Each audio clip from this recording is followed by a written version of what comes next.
ભારત દેશના ખેડૂતો સાથે પગભર થવા વિસનગર તાલુકાના ખેડૂતો દ્વારા શ્રી કાસા ખેડૂત ઉત્પાદક સહકારી મંડળી લિમિટેડનો આજે ઇફકો ચેરમેન દિલીપ સાંઘાણી દ્વારા પ્રારંભ કરવામાં આવ્યો હતો। ભારત સરકારના સહકાર વિભાગ તરફથી ખેડૂતોને આત્મનિર્ભર બનાવવા અને આવક બમણી કરવા નેશનલ કોઓપરેટિવ ડેવલપમેન્ટ કોર્પોરેશનનું ન્યૂ દિલ્હી તથા નાબાર્ડ ન્યૂ દિલ્હીના સહયોગથી દેશના ખેડૂતો સાથે પગભર થવા માટે આજે બુધવારે મહેસાણા જિલ્લાના વિસનગર તાલુકાના કાસા ખાતે ખેડૂતો દ્વારા શ્રી કાસા ખેડૂત ઉત્પાદક સહકારી મંડળી લિમિટેડ કાસા તાલુકો વિસનગર જિલ્લો મહેસાણા સંસ્થા રજીસ્ટર થયેલ છે। આજે ખેડૂતોની આ સંસ્થાનો ઉદ્ઘાટન કાર્યક્રમ ઇફકોના ચેરમેન શ્રી દિલીપભાઈ સાંઘાણીની ઉપસ્થિતિમાં યોજાયો હતો। ખાસ કરીને ખેડૂતોના હિત માટે સ્થાપના કરવામાં આવેલ આ સંસ્થા આજે કાર્યરત થતા ખેડૂતોમાં ખુશીનો માહોલ જોવા મળ્યો હતો। આજના કાર્યક્રમમાં Vishnu Patel manager district bank Mehsana, Ashokbhai Chaudhary chairman Shri Dudhsagar dairy Mehsana, voluntary blood બેંકના ચેરમેન અને અંતિમ વિસામો ટ્રસ્ટના પ્રમુખ શ્રી રાજુભાઈ પટેલ, આર.કે. કાંતિભાઈ પટેલ ઉપપ્રમુખ સહકાર ભારતી મહેસાણા, રાહુલ પાટીલ ડીડીએમ નાબાર્ડ તાલુકા પંચાયત વિસનગરના પ્રમુખ પુષ્પાબેન વણકર વિસનગર, મહેસાણા દૂધસાગર ડેરીના ડિરેક્ટર શ્રી એલ.કે. પટેલ, એપીએમસીના ડિરેક્ટર શ્રી નટુભાઈ પટેલ સહિત તાલુકામાંથી મોટી સંખ્યામાં ખેડૂતો ઉપસ્થિત રહ્યા હતા। કાર્યક્રમની શરૂઆત ઉપસ્થિત મહેમાનોના હસ્તે દીપ પ્રાગટ્ય કરીને કરવામાં આવી હતી અને કાસાની બાલિકાઓ દ્વારા સ્વાગત ગીત રજૂ કરીને મહેમાનોનું સ્વાગત કરવામાં આવ્યું હતું। શ્રી કાસા ખેડૂત ઉત્પાદક સહકારી મંડળી લિમિટેડ કાસાના પ્રમુખ જસુભાઈ પટેલે મહાનુભાવોનું સ્વાગત અને સન્માન કર્યું હતું અને પોતાના પ્રવચનોમાં ખેડૂતો માટે આ સંસ્થા કેવા પ્રકારની કામગીરી કરશે જેની વિગતે વાત કરી હતી। વધુમાં તેમણે જણાવ્યું હતું કે આ સંસ્થામાં કુલ 460 ખેડૂત જોડાયેલા છે, જેમના 9 લાખના ફાળા સામે સરકારના નાબાર્ડ વિભાગ દ્વારા 9,60,000ની સહકાર ઉપરાંત 1 લાખ રૂપિયા ફર્નિચર માટે તેમજ 3 વર્ષ સુધી સંસ્થાના મકાનનું ભાડું તેમજ કર્મચારીઓનો પગાર પણ આપવામાં આવનાર છે। રાહુલ પાટીલ ડીડીએમ નાબાર્ડને જણાવ્યું કે ભારત સરકાર દ્વારા ખેડૂતોના સંગઠનને એકત્રિત કરી દેશમાં 10,000 જેટલા એફપીઓ બનાવવાનો સરકારનો લક્ષ્ય છે, જેમાં 2 પ્રકારના એફપીઓ, એક કોઓપરેટિવ તેમજ બીજા કંપની બેઝ એફપીઓ બનાવવામાં આવનાર છે। આજે કાસા ખાતે કંપની બેઝનું આજે ઉદ્ઘાટન કરવામાં આવ્યું। ભારત સરકાર દ્વારા આવા એફપીઓને 5 વર્ષ સુધી સરકારનો પૂરો સપોર્ટ આપવામાં આવી રહ્યો છે। ખેડૂતો પોતાનું ઉત્પાદન સોર્ટિંગ, પેકેજિંગ, લેબલિંગ કરી ઊંચો ભાવ મેળવી સારી આવક મેળવી શકે છે। આ માટે સરકાર દ્વારા તાલીમ, વેચાણ વગર માટે પૂરતો સહકાર મળશે। ઇફકોના ચેરમેન દિલીપ સાંઘાણીએ જણાવ્યું હતું કે ખેડૂતોને આર્થિક મદદરૂપ થવા માટે વડાપ્રધાન નરેન્દ્ર મોદી તેમજ અમિત શાહ દ્વારા સહકારી વિભાગ શરૂ કરવા બદલ અભિનંદન આપ્યા હતા અને જેને લઈને સહકારી સંસ્થાઓ કામ કરતી બની છે અને લોકો એનો લાભ લઈ રહ્યા છે। આખા દેશમાં એક સરખો લાભ મળે એ માટે સરકારે ચિંતા કરી આ વિભાગ શરૂ કર્યો છે। રિપોર્ટર પ્રકાશ સોની, વિસનગર।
કાસામાં જસુભાઈ પટેલના અધ્યક્ષસ્થાને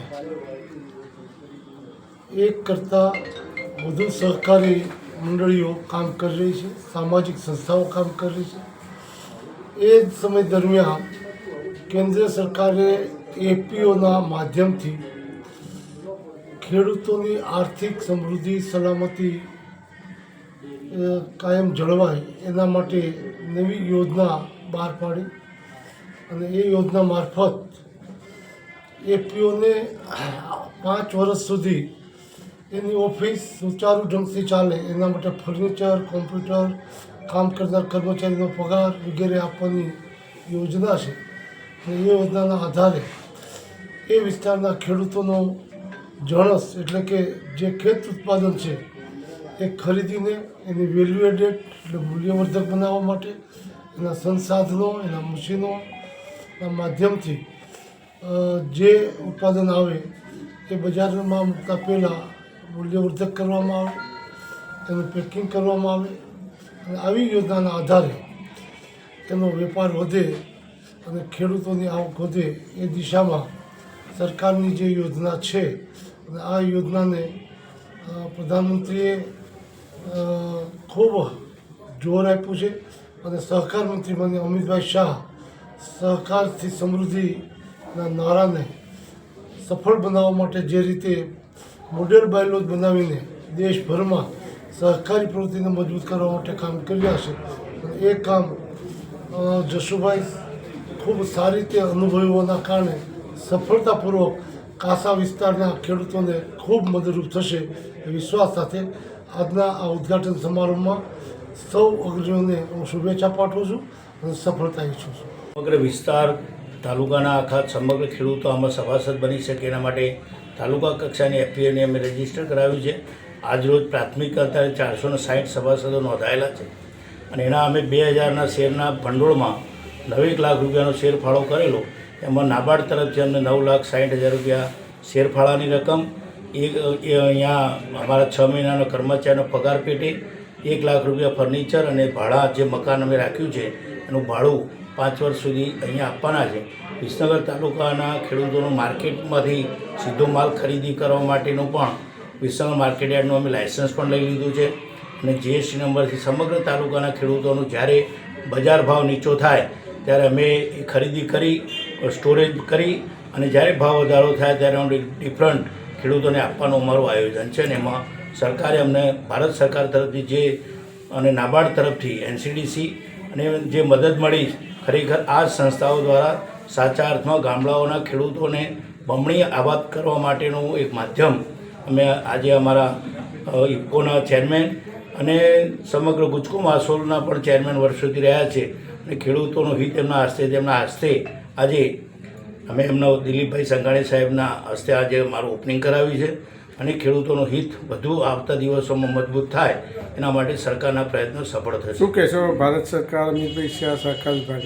ભારત સરકાર અમિતભાઈ શાહ સહકાર વિભાગના નવો જે આખો જુદો વિભાગ શરૂ કરીને નરેન્દ્રભાઈએ આ પહેલ કરી છે કે આજ દિન સુધી સહકાર વિભાગ સરકારમાં હતો પણ એ કૃષિ સાથે સંકળાયેલો હતો, અલગ એના વિભાગ નહોતો.